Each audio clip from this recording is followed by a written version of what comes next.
All right, picture this. Okay. You're all set for that weekend getaway you've been planning, bags packed, Mm. ready to hit the road. Yep. But just as you're about to pull out of the driveway, Uh, bang, your car decides it has other plans, oh leaving you no. stranded with a dead engine. Oh, wow. Turns out it's a major repair, Ugh. and the mechanic hits you with a $1,200 bill. Ouch. Ouch, right. This, my friend, is precisely why we're diving deep into emergency funds today. Yes, That financial safety net that can save your weekend and maybe even your sanity. for sure. It's, What's fascinating about this scenario and so many others like it yeah, is that statistically, most people wouldn't be ready for such an unexpected expense. right. A recent Bankrate survey found that a whopping 57% of Americans can't cover a $1,000 emergency expense. Wow. We're talking medical bills, job loss, leaky roofs, life throws curveballs, and being unprepared can really derail your finances. It's unsettling, isn't it? It is. Knowing that so many people are living on that financial edge. Yeah. But hey, that's why we're here. We're going to unpack exactly what an emergency fund is, Yeah, how much you should actually aim to save, and most importantly, how to start building one even if your budget is already feeling a bit stretched. for sure. So, And let's be clear, an emergency fund is not your typical savings account. right, It's not for that dream vacation or a down payment on a house. right. It's money specifically earmarked for those unexpected but essential expenses. Okay, so what exactly falls under the umbrella of essential expenses? Definitely. Could you give us some examples so our listener can start thinking about their own situation? We're talking about the bare bones of keeping your life running. Think rent or mortgage payments, Yeah. utilities, groceries, transportation, and those essential medical costs. Yeah. It's about separating needs from wants, which can be tough but is crucial in this context. Makes sense. It's about having a financial firewall between you and those unexpected life hiccups. So it's not about that new gadget you've been eyeing, Right. but rather about ensuring you can keep a roof over your head and food on the table, Yeah, even if the unexpected happens. exactly. Okay. And what's interesting here is that the psychological benefit of having an emergency fund is often overlooked. Okay. Studies show that people with adequate emergency savings experience significantly lower levels of stress and anxiety. Interesting. Knowing you have that safety net can truly improve your overall well-being. Yeah, it's a great point. It's not just about the money itself, Yeah, but also about the peace of mind and freedom it provides. for sure. So how much should we be aiming for? Is there a magic number that fits everyone? The common advice is to have 3 to 6 months worth of essential expenses stashed away. Okay. But honestly, I think that's a bit simplistic. It Okay. really depends on your individual circumstances, Yeah. your risk tolerance, Right. and your financial goals. So let's break it down. Sure. Let's say someone is listening who's a freelancer with a variable income. Would their ideal emergency fund look different from someone with a steady paycheck? Absolutely. The freelancer might feel more secure with a larger cushion, Yeah. maybe even closer to 9 or 12 months worth of expenses. Okay. Someone with a stable job and a dual income might feel comfortable with a smaller fund, Gotcha. perhaps 3 months or even less. So there's no one-size-fits-all answer. Right. It's about assessing your own situation and comfort level. Exactly. And I'm guessing this is where it gets tricky for some people, right? Trying to figure out how to actually build that fund when they're already juggling bills and expenses. It definitely can be a challenge. Yeah. But it's all about finding those small, consistent steps that fit your lifestyle. Okay. And, even having a small emergency fund is infinitely better than having none at all. Right. So let's not get bogged down in the big numbers just yet. I like that approach. Start small, build momentum, and adjust as needed. Exactly. So for our listener who's ready to take action, Uh, what are some concrete steps they can take today to start building that financial safety net? Well, the first step is knowing how much you need. Okay. And we can do that by breaking down your monthly expenses. All right. Now, remember, we're talking about those essential expenses, not your daily lattes or that monthly subscription box you barely use. Let's get real here. Yeah. Would you say tracking expenses is often the biggest hurdle for people? Mhm. It can feel tedious, right? You're absolutely right. Yeah. But thankfully, we live in an age where technology can lend a hand. Oh, good. There are tons of budgeting apps out there that can automatically track your spending and categorize your expenses. Nice. It takes the guesswork out of the equation. So no more spreadsheets or meticulously logging every purchase. That's a relief, Exactly. And once you have a clear picture of where your money is going, right? you can start identifying areas where you might be able to cut back, even temporarily. Hmm. Maybe it's that gym membership you're not using or Yeah. that streaming service you can pause for a few months. Those little adjustments can add up, right? Absolutely. And one strategy that I found really helpful is what I call the micro savings approach. Okay. Instead of trying to save a huge chunk of money at once, Yeah. focus on finding small, manageable amounts that you can easily set aside. Interesting. Give us an example. What does micro savings look like in action? Well, it could be as simple as skipping that $5 latte a couple of times a week Yeah. and transferring that $10 into your savings account. All right. Or maybe you commit to cooking at home one extra night a week instead of ordering takeout. These are small changes that most people could realistically implement without feeling deprived. Right, exactly. The point is to make saving feel effortless and sustainable Yeah. rather than a daunting chore. I love that. It's about finding those little wins that fit seamlessly into your life. For sure. So you've got your essential expenses mapped out. Yeah. You've identified some areas where you can potentially free up some cash. Yeah. What's the next step in this emergency fund building journey? Well, now it's about choosing the right place to park that hard-earned cash. Okay. And let me tell you, stuffing it under your mattress is not the answer. No. You want your money to be safe, accessible, and ideally earning a little something while it waits to be your financial superhero. Okay, so where does this money belong? A traditional savings account? Something a bit more sophisticated? While a regular savings account is better than nothing, Mm. you're right, we can aim for something a bit more strategic. Okay.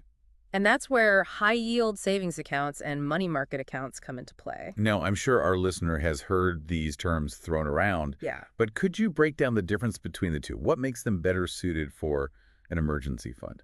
Absolutely. A high-yield savings account, as the name suggests, Right. offers a higher interest rate than your typical savings account. Okay. This means your money is actually growing while it's sitting there, Mm-hmm. ready for action. So you're essentially earning a little bonus on your savings. Precisely. Now, a money market account is similar to a savings account, Okay. but it might come with check writing privileges or debit card access, which can be convenient. And the interest rates can be even higher than high-yield savings accounts, although they might have higher minimum balance requirements. Okay, so both options offer higher interest rates than a traditional savings account. Yep. But money market accounts might have a bit more flexibility in terms of accessing your funds. Exactly. It's about weighing your needs and priorities. Right. Do you need easy access to your money via a debit card? Yeah. Or are you comfortable with occasional transfers from a high-yield savings account? It's a personal decision, and there's no right or wrong answer. All right, so we've got our high-yield savings accounts and our money market accounts. Right. Both sound like solid options for stashing our emergency fund. They are. Now, I'm guessing you wouldn't recommend throwing this money into the stock market. You're catching on. Yeah. While I'm a firm believer in investing for the long term, the stock market is not the place for your emergency fund. Right. Remember, accessibility and stability are key here. Right. We need to be able to access this money quickly Right. and without the risk of losing value due to market fluctuations. Makes sense. We don't want to be forced to sell investments at a loss just when we need that emergency cash the most. Exactly. So high-yield savings or money market it is. Exactly. And another crucial aspect of building an emergency fund is choosing the right financial institution. Okay. You want to find a bank or credit union that's FDIC insured, offers competitive interest rates, Right. and has a good reputation for customer service. So it's not just about blindly going with the biggest bank out there. Not necessarily. Smaller banks and credit unions often offer better rates and more personalized service. Okay. It's worth doing a bit of research to find the best fit for your needs. All right, so we've got our emergency fund essentials covered, what it is, why it's important, how much we should aim for, Yep. and even where to keep it. But now comes the real challenge, right? Yeah. Actually putting these steps into action and building that fund. Sure. And I know for some people, the idea of saving, especially when money is already tight, can feel incredibly daunting. It can. So where do we even begin? Well, you hit the nail on the head. It can feel overwhelming, but that's where mindset comes in. You see, it's not about depriving yourself. Okay. It's about making conscious choices that align with your financial goals. I like that reframing. It's about empowering yourself, Exactly. taking control of your finances instead of feeling controlled by them. Absolutely. And One of the most effective strategies I've encountered, both personally and with my clients, is something called automation. Okay. It's a bit of a psychological hack, really. Okay, I'm intrigued. Tell us more about this automation magic. How does it work? It's surprisingly simple. Instead of relying on willpower to manually transfer money to your savings each month, Yeah. you set up automatic transfers from your checking account to your emergency fund. It's like setting it and forgetting it, but in the best possible way. So you're basically paying yourself first before any other expenses come out. Precisely. And the beauty of it is that you don't even miss that money because it's never really in your checking account to begin with. Right. It's a seamless way to build savings without having to think about it constantly. I can see how that would take the mental burden out of Yep. saving. It's like putting your savings on autopilot. Exactly. And, it doesn't have to be a huge amount. Okay. Even setting up an automatic transfer of $25 or $50 per paycheck can make a significant difference over time. Small steps, big results. I love it. Now, for those who are really feeling the pinch and maybe can't even spare $25 right now, are there other creative ways to find those extra dollars to stash away? Absolutely. And this is where it gets really fun. It's about challenging yourself to think outside the box and find those hidden opportunities for saving. Okay. One area that often holds untapped potential is our daily habits. You're talking about those little indulgences that we often take for granted, right? Exactly. Like that daily latte, eating out for lunch every day, or the impulsive online shopping spree. I'm guilty of all of the above. Uh-oh. But how do we break free from those habits without feeling like we're sacrificing our enjoyment of life? It's all about finding a balance. Instead of completely cutting out your daily coffee, maybe you try making it at home a couple of times a week. Okay. Or instead of eating out every day, you pack your lunch a few times. So it's about making conscious choices rather than feeling deprived. Precisely. And, sometimes it's not about cutting back, but rather about being a savvy consumer. Ooh, tell me more about that. How can we be more strategic with our spending? Well, for starters, become a master of comparison shopping Okay. before making a purchase, especially a big one. Take the time to research different options and prices. So don't just settle for the first thing you see. Exactly. You might be surprised at how much money you can save by simply doing a bit of digging. And don't forget about the power of negotiation. Wait, we can negotiate things besides our salaries. Absolutely. You'd be surprised at what you can negotiate if you just ask. Yeah. Whether it's your cable bill, your internet service, or even that gym membership, there's often room for a better deal. So it's about being an active participant in our finances rather than just passively accepting whatever comes our way. Exactly. And another often overlooked source of extra cash is our own belongings. You're talking about decluttering and selling those items we no longer use or need. You got it. Think about those clothes gathering dust in your closet, that old electronics equipment in your attic, Yep. or those books you've already read. I'm already feeling inspired to tackle my own clutter. Good. But where's the best place to sell these items? There are tons of options. Online marketplaces like eBay, Facebook Marketplace, and Poshmark are great for reaching a wider audience. And don't underestimate the power of local consignment shops or even good old-fashioned garage sales. So we're turning clutter into cash, which we can then channel directly into our emergency fund. For sure. I love it. Yeah. For some people, even after making these adjustments, finding those extra dollars might still feel like a stretch. You're right. And that's where the idea of a side hustle comes in. Now, I know the term gets thrown around a lot, Yeah. but it doesn't have to be about starting a full-blown business or working yourself to the bone. So what does a side hustle look like in the context of building an emergency fund? It's about finding something you enjoy that fits your skills and schedule. Yeah. And that can generate a little extra income. Right. Maybe it's freelance writing, dog walking, tutoring, or even selling handmade crafts online. It's about leveraging your talents and passions to create additional income streams. Exactly. And even if you can only dedicate a few hours a week, that extra cash can really make a difference in building your emergency fund faster. Right. Now, I have to be honest, side hustles do require effort and commitment. You're not just magically generating income from thin air. Right. Definitely not. It takes time and dedication. Yeah. And it's not for everyone. Right. But if you're looking for ways to accelerate your savings journey, A side hustle can be a powerful tool. Gotcha. And, one of the most rewarding aspects of a side hustle Yeah. is that it can often lead to unexpected opportunities and personal growth. So it's not just about the money, Right. but also about expanding your skills and horizons. Exactly. You might discover hidden talents, build new connections, or even find a passion that turns into a full-time career down the road. Okay, so we've covered a lot of ground here. We have. Automating savings, adjusting our daily habits, being savvy consumers, decluttering and selling unused items, Yep. and even exploring side hustles. Uh-huh. These are all great strategies for building an emergency fund, even when money is tight. They are. But what happens when life throws us a curveball and we actually need to use that hard-earned cash? That's where discipline and planning come in. Remember, this money is for true emergencies, not for impulse purchases or that once-in-a-lifetime sale. So no dipping into the fund for a weekend getaway or that fancy new gadget, Right. no matter how tempting it might be. Exactly. Resist the urge to treat it like your everyday spending money. Okay. Now, if you do need to use it for a legitimate emergency, Yeah. the key is to have a plan to replenish it quickly. Okay, let's say you have to tap into your emergency fund for a major car repair or an unexpected medical bill. Right. What's a good strategy for getting it back up to your target amount? I recommend creating a replenishment plan. Right.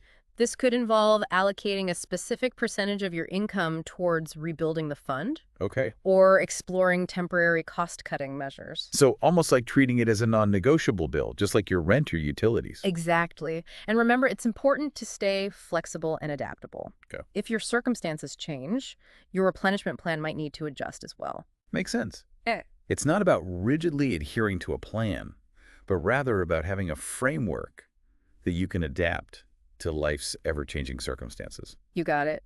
And it's also crucial to remember that building an emergency fund is not a one-time achievement. Okay. It's an ongoing process that requires regular attention and adjustments. So it's not a set it and forget it kind of thing. Right. It's about staying engaged with your finances and making sure your emergency fund stays healthy and ready for action. Exactly. It sounds like maintaining an emergency fund is almost like tending a garden. It Right. requires ongoing care, occasional weeding and adjustments to thrive. That's a great analogy. And just like a garden can provide nourishment and beauty, a well-maintained emergency fund can bring peace of mind and financial stability. Yeah. It allows you to weather those unexpected storms without derailing your long-term financial goals. Speaking of long-term goals, we've talked a lot about the practical side of emergency funds. Yeah. But what about the emotional impact? I imagine having that safety net can really reduce financial stress and anxiety. You're absolutely right. Studies have shown a strong correlation between financial stability and overall well-being. And Good. knowing you can handle unexpected expenses without going into debt can do wonders for your mental and emotional health. It's like that feeling of having a solid foundation beneath you, allowing you to navigate life's challenges with more confidence and resilience. Exactly. It frees up mental bandwidth to focus on other areas of your life, your relationships, your career, your passions without constantly worrying about money. So it's not just about being financially responsible, but also about investing in your peace of mind and overall happiness. Precisely. And one thing we haven't touched on yet is the power of community and accountability in this journey. Ooh, tell me more about that. How can we leverage our social circles to boost our savings efforts? Well, sometimes it's easier to stay motivated and on track when you have a support system cheering you on. Yeah. Talking to friends or family about your financial goals can create a sense of accountability. It's like having a financial cheer squad in your corner, reminding you why you started this journey in the first place. Exactly. And it doesn't have to be a formal or serious thing. Right. Maybe you start a saving challenge with a group of friends or create a fun hashtag to track your progress on social media. I love that idea. It's about making saving fun and social rather than a solitary chore. Absolutely. And remember, you're not alone in this journey. There are countless online communities and resources available to connect with like-minded individuals, share tips and strategies, and even find inspiration from those who have successfully built their own emergency funds. So even if you're feeling a bit overwhelmed or unsure where to start, Right. there's a whole community out there ready to support and guide you. Exactly. And as we wrap up this deep dive, I want to leave our listener with one final thought. Sure. Building an emergency fund is not about achieving perfection. Gotcha. It's about progress, consistency, and making choices that align with your values and goals. So don't get discouraged if you can't hit that magical 3 to 6 month target right away. It's a journey, not a sprint. You got it. Start small, celebrate those small wins, and adjust your strategies as needed. Remember, even a small emergency fund is a huge step in the right direction. I love that. It's about taking control of your financial well-being one step at a time. Absolutely. And with a little planning, creativity, and support, you can build that financial safety net and face life's unexpected challenges with confidence and resilience. All right, so there you have it, folks. We've unpacked the what, the why, and the how of building and maintaining an emergency fund, even on a tight budget. We have. Remember, it's not just about the money, but about the peace of mind, the freedom and the empowerment that comes with knowing you've got this. Absolutely. Hopefully our listeners feeling inspired and motivated to take that first step, whether it's calculating their essential expenses, automating a small transfer, or simply having a conversation about their financial goals with a friend. I hope. And speaking of financial empowerment, on our next episode, we're tackling a topic that often feels shrouded in shame and confusion. Ooh. Debt management. We'll be exploring practical strategies to break free from financial burdens and reclaim your financial freedom. It's going to be a good one, folks. You won't want to miss it. So, until next time, stay curious, stay informed, and keep diving deep.